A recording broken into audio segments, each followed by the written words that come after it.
What's up? Welcome back. I'm John Stark from MacTheMovieGuy.com, your favorite blind film critic, and I wanted to get some stuff out there because I'm finally getting around to seeing Now You See Me, Now You Don't. And I don't have reviews up for Now You See Me, Folie à Deux, which is, no pun, it's just the two, Now You See Me Too, which is directed by John M. Chu, the guy who just brought us Unlimited. It's a little. Subscribe. So the gang's back. Not all of them, because they tried to kill Isla Fisher in the first movie.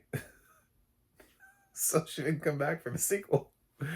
Um, I've heard, I mentioned this in the first review. I think it was like a mixture of both. I heard both the fact that her tank sequence did not go as planned, and then also the fact that the pay was that she would have been paid less than her co-stars, and she wasn't okay with that. So I've heard both of those things. I don't know which one is true because I don't know Isla Fisher, but either one of them, I actually respect both of them. You do you.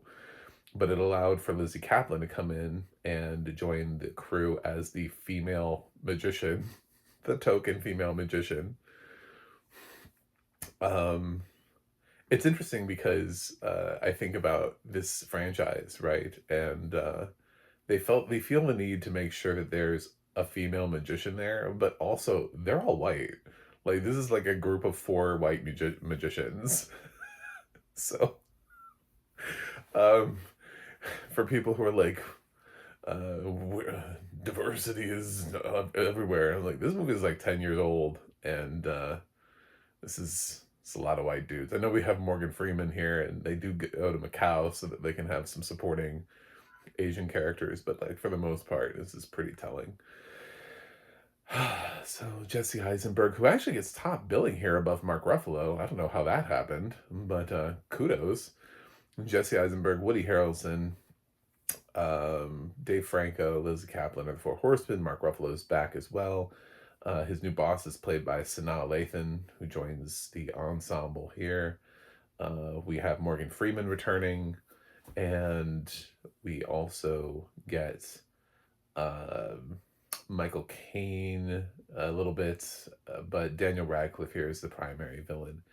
He plays a guy that was screwed over by the Four Horsemen and enjoys a little bit of magic himself, but he was invested in heavily into Michael Caine's stuff from the first movie. So when they hacked and stole that money, that affected his investments. It doesn't really make any sense because they didn't steal from him, his company. So it's not like they didn't affect all of the other people. I don't really get it, but looking back on this film like a second time, I'm like, So there were a couple times I was like, I don't know. But there's some cool moments here. There's the card sequence where they go in and they're flipping a card around like forever. I mean, it's very creative and inventive to watch them do it, but my God, that scene goes on for a long time. I do like Lizzie Kaplan's character being introduced here. I think she's a breath of fresh air because she has a completely different vibe than Isla Fisher's character. And the scenes in which she's in, she gets to really sort of show off her own style, like what makes her different. It's interesting, the Four Horsemen, they had to get like recruited, and we all got to see their magic trick. And when we first see Lizzie Kaplan, she just kind of is there in Daniel's apartment and has to kind of show her little magic trick stuff.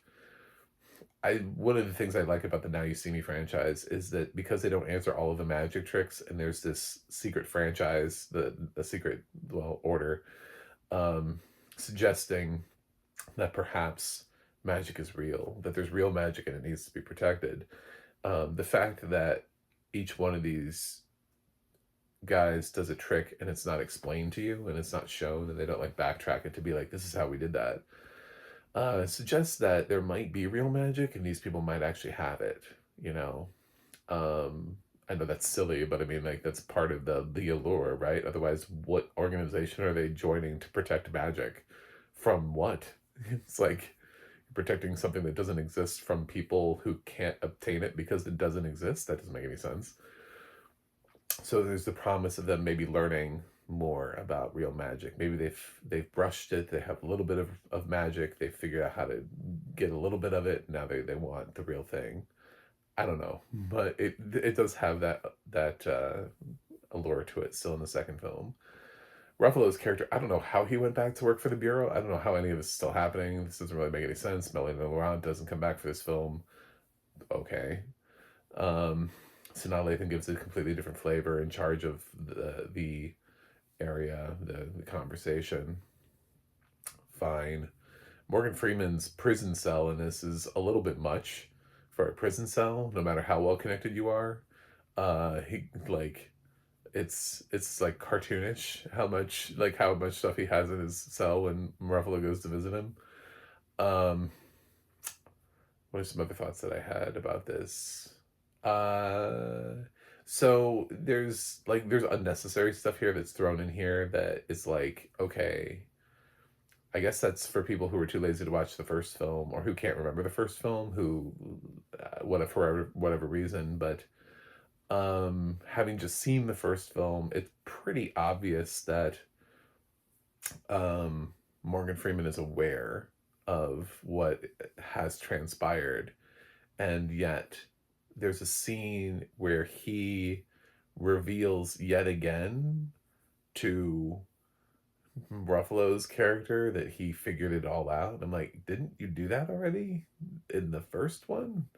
Because he lords it over you, like he pokes you and prods you until you realize that, it's almost like there was someone on the inside. So, I think that scene was a little bit written for the audience that's a little bit slow on the uptake. The one that didn't bother to watch the first movie. They're like, oh, I get it now. Thanks for the exposition. But at the same time, it kind of takes the style out. This is kind of the reasons why I was like, with John M. Chu, when he decided to take on Wicked, I was like, I don't know about John M. Chu, guys. He kind of just directs accessible things, but then again, Wicked's been really accessible. It's all like a loop, man. It's all like, this is pretty typical Chu stuff from what I can tell. Um, it's a fine sequel. It's not as good as the first film. It has some entertaining stuff to it.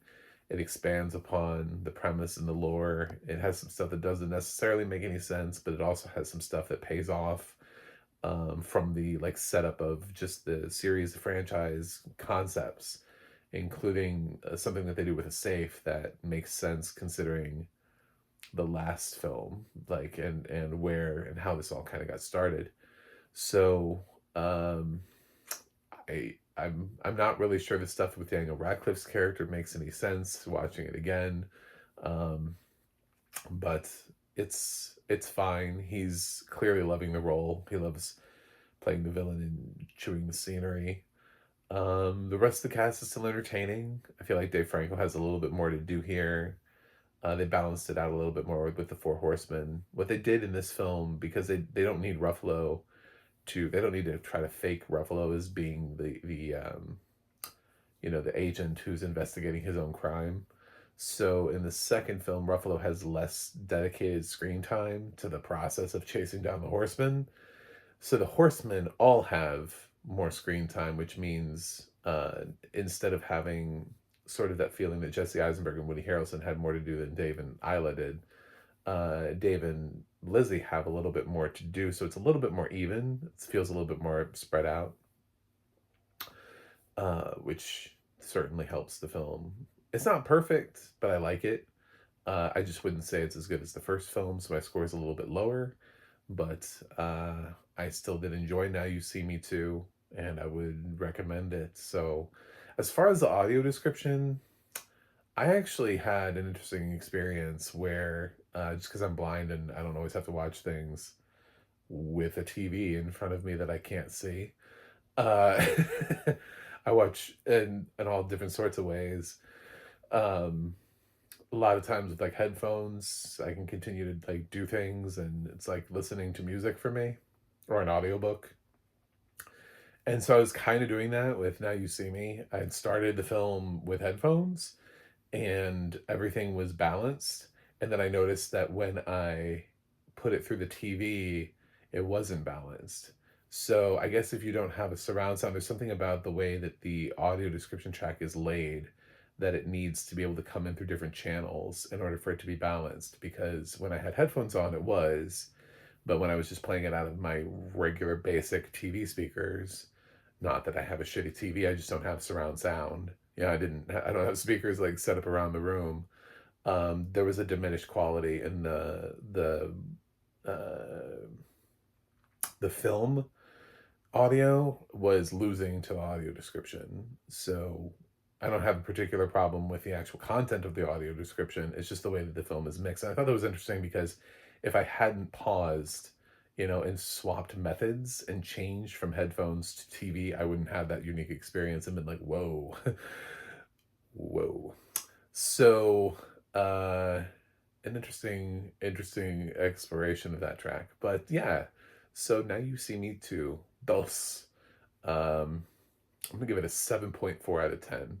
I liked it. It's not as good as the first film, but it's good. It's fine. We'll see if the third one can hold up to at least the second one. And I'll have that review out for you shortly. Until then, I'll see you guys on the other side.